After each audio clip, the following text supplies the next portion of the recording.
Voter কার্ডের সঙ্গে আধার কার্ডের লিঙ্কের যে প্রক্রিয়া সেটা পুনরায় আবার শুরু হতে চলেছে। ইলেকশন কমিশনের তরফ থেকে অফিসিয়ালিভাবে বিজ্ঞপ্তি জারি করা হয়েছে, যেখানে আধার কার্ডের সঙ্গে ভোটার কার্ডের লিঙ্ক প্রক্রিয়া বাধ্যতামূলক করা হয়েছে। আগের থেকে যে সমস্ত ব্যক্তিরা আধার কার্ডের সঙ্গে বা ভোটার কার্ডের সঙ্গে আধার কার্ড লিঙ্ক করে নিয়েছিলেন, তবে অনেক ব্যক্তিরাই আছেন যারা এখনও পর্যন্ত ভোটার কার্ডের সঙ্গে আধার কার্ডের লিঙ্ক করাননি। তাদেরকে অবশ্যই আধার কার্ডের সঙ্গে ভোটার কার্ডের লিঙ্কটি করাতে হবে। কিছু ভুয়ো জালিয়াতি ভোটার কার্ডগুলোকে রুখতেই ইলেকশন কমিশনের তরফ থেকে এমন পদক্ষেপ কিন্তু নেওয়া হয়েছে। এখন প্রশ্ন হলো, যে সমস্ত ব্যক্তিরা আগের থেকেই ভোটার কার্ডের সঙ্গে আধার কার্ডের লিঙ্ক করে নিয়েছিলেন, তারা কিভাবে বুঝবেন আধার কার্ডের সঙ্গে ভোটার কার্ডের লিঙ্ক করানো আছে, এবং আধার কার্ডের সঙ্গে ভোটার কার্ডের লিঙ্ক না করানো থাকলে কিভাবে অনলাইন থেকে এই প্রক্রিয়াটি করাবেন। তো সম্পূর্ণ প্রসেস কিন্তু এই ভিডিওতে আমি দেখাবো। আর বন্ধুরা, চ্যানেলে নতুন হলে অবশ্যই চ্যানেলটিকে সাবস্ক্রাইব করে রাখবেন এবং পাশে থাকা বেল আইকনটিকে অল করে রাখবেন এবং আপনাদের বন্ধুদের কাছেও শেয়ার করবেন, যাতে এই তথ্যটি তারাও জানতে পারে। তো তোমরা অন স্ক্রিন দেখতেই পাচ্ছ যে ইলেকশন কমিশনের তরফ থেকে যে নোটিফিকেশনটি জারি করা হয়েছিল সেটা হচ্ছে তোমাদের অন স্ক্রিনে দেখতে পাচ্ছ।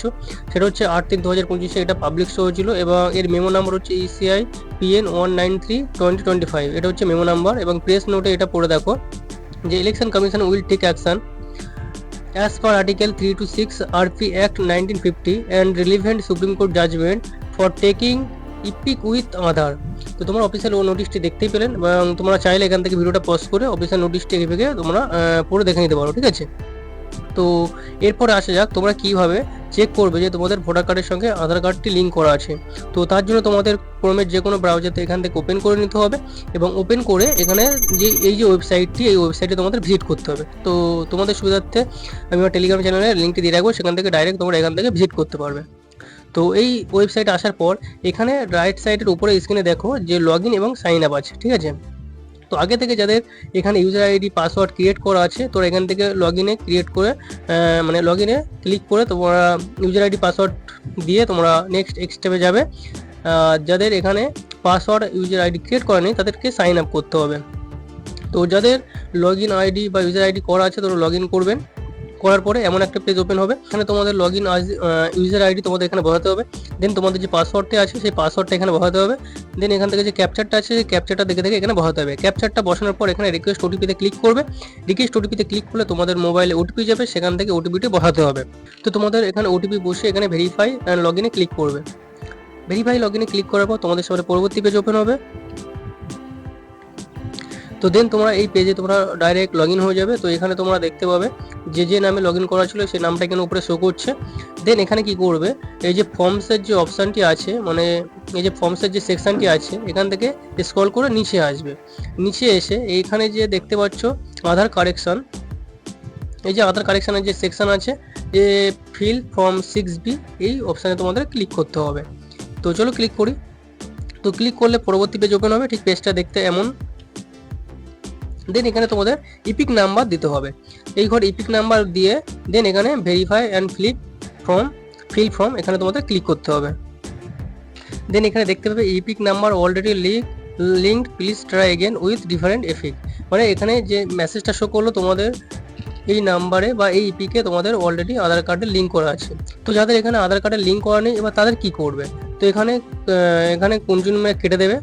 তো কোরাশনে কেটে দেওয়ার পর তো যে ইপিক নাম্বার দিয়েছিলেন সেই ইপিক নাম্বার অনুযায়ী কিন্তু এই বক্সগুলো অটোমেটিক ফিল হয়ে থাকবে। যেমন এখানে স্টেটটা সিলেক্ট থাকবে, এখানে মেমো নাম্বার, এখানে সব কিছু কিন্তু তোমাদের এখানে ইপিক নাম্বার অনুযায়ী এখানে সিলেক্ট থাকবে। তোমরা কিন্তু দেখে নেবে যে সব ঠিক আছে কি। তো সব ঠিক থাকলে এখানে যে নেক্সট আছে, নেক্সট বাটনে তোমরা ক্লিক করবে।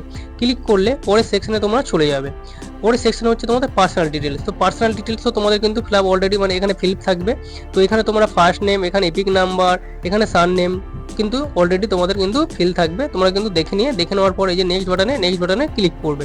নেক্সট বাটনে ক্লিক করলে পরবর্তী সেকশন ওপেন হবে। এখানে তোমাদের কি করতে হবে, ডকুমেন্ট আপলোড করতে হবে। তো এখানে তোমরা কি করবে, আধার নাম্বারটা অলরেডি দিয়ে দেবে। দেওয়ার পরে এখানে সিলেক্ট ডকুমেন্ট, এই যে অ্যারো চিহ্ন আছে এই অ্যারো চিহ্নতে ক্লিক করবে। ক্লিক করলে তোমাদের আধারটা সিলেক্ট করবে।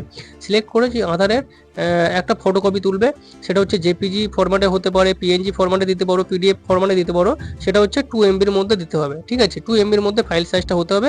তো এখান থেকে চুজ ফাইলে ক্লিক করে সেই ফাইলটা এখান থেকে আপলোড করতে হবে। ওকে, আপলোড করার পর এখানে যে নেক্সট আছে, নেক্সট বাটনে তোমরা ক্লিক করবে। এরপর তোমাদের আধার ডিটেলস ফিল আপ করতে হবে। এখানে তোমাদের মোবাইল নাম্বার বসাবে, বসানোর পর এখানে সেন্ড ওটিপিতে ক্লিক করবে। তো ওটিপিতে ক্লিক করলে তোমাদের মোবাইলে ওটিপি যাবে, সেই ওটিপিটা এখানে বসাবে। বসানোর পর এখানে ভেরিফাই আছে, ভেরিফাই ক্লিক করবে। তো ভেরিফাই ক্লিক করলে তোমাদের মোবাইল নাম্বারটা ভেরিফাই হয়ে যাবে। দেন এখানে ইমেল আইডি দেওয়া আছে, ইমেল আইডি অপশনাল, তোমরা চাইলে দিতে পারো, না চাইলে না দিতে পারো, জায়গাটা ছেড়ে দিতে পারো। তো এখান থেকে প্লেস, তোমরা যে জায়গায় বাস করো সেই জায়গাটা এখান থেকে তোমরা এন্টার করবে। করার পরে ডেট অলরেডি এখানে লেখা থাকবে, মানে ফিল থাকবে, এখানে কিছু করার দরকার নেই। তো নেক্সট, এখানে এই যে নেক্সটে ক্লিক করবে। নেক্সটে ক্লিক করলে এখানে তোমাদের সাবমিশন করতে হবে। তো এই যে ক্যাপচারটা আছে দেখে দেখে, এই ক্যাপচারটা দেখে দেখে এখানে শুধু এই ঘরে ফিল আপ করতে হবে। ফিল আপ করে যে প্রিভিউ অ্যান্ড সাবমিট আছে, সাবমিটে তোমরা ক্লিক করলে তোমাদের পুরো পেজটা একবার প্রিভিউ হবে, মানে সমস্ত কিছু ডিটেলসগুলো একবার তোমরা ভালো করে চেক আউট করে নেবে। যদি সব কিছু চেক থাকে ফের সাবমিটের অপশান পেয়ে যাবে, সেই সাবমিট পেয়ে যাবে। তো সাবমিটে ক্লিক করলে তোমাদের ফর্মটি সাকসেসফুলভাবে সাবমিট হয়ে যাবে। তো এরপর কিছুদিন পর তোমরা কিন্তু চেক আউট করে দেখতে পারো তোমরা এইভাবেই তোমরা আধার কার্ড বা আই কার্ডের সঙ্গে আধার কার্ডের লিঙ্ক হয়েছে কিনা, এইভাবেই এই প্রসেসেই তোমরা দেখতে পারবে। তো বন্ধুরা, ভিডিওটা শেষ পর্যন্ত দেখার জন্য অসংখ্য তোমাদের ধন্যবাদ। আর ভিডিওটি ভালো লাগলে অবশ্যই লাইক, কমেন্ট, শেয়ার করবে, তোমাদের বন্ধুদের সাথেও শেয়ার করবে, যাতে এই তথ্যটা তারাও জানতে পারে। এবং আমার চ্যানেলে যারা নতুন তারা অবশ্যই চ্যানেলটিকে সাবস্ক্রাইব করে পাশে থাকা বেল আইকনটি অল করে রাখবে। তো নেক্সট ভিডিওতে দেখা হচ্ছে, ততক্ষণের জন্য টেক কেয়ার, জয় হিন্দ, বন্দে মাতরম।